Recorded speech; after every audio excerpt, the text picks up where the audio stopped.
Hello, good morning! For today's video, araw nga pala ng Miraculous ngayon, and then ganun pa rin, papasok na naman sa school. Pagkagising nga namin ng umaga, eto nga ay kumakain muna niya sa aling puling at syempre after niya kumain, maligo. At dito nga ay nagtatali na nga kami ng kanyang buhok. Ayan, dito nga sa dalawang to pagkain at saka pagtali ay dito kami natatagalan ng kaunti dahil nga milikot sa aling puling kapag dinatalian at kapag kumakain naman may kasama pang antok-antok. Ayan, 7 pa naman yung kanyang pasok pero may kalayuan nga din yung kanyang school kaya 5:30 ka talaga kami nag-uumpisa mag-asikaso. At syempre mga 6:30 ay umaalis na nga kami ng aming bahay dahil nga medyo may kalayuan din yung papunta sa kanilang school.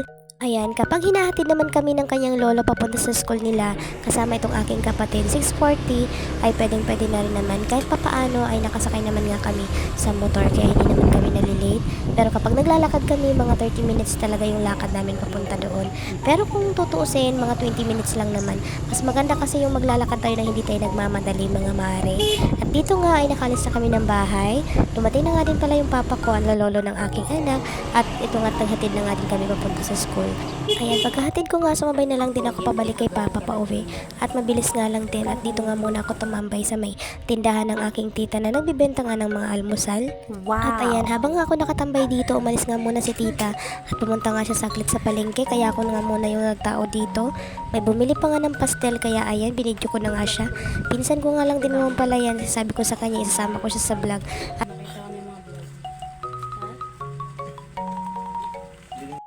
At ayan, at dito naman nga ako bumalik ulit sa school para nga ulit magsundo.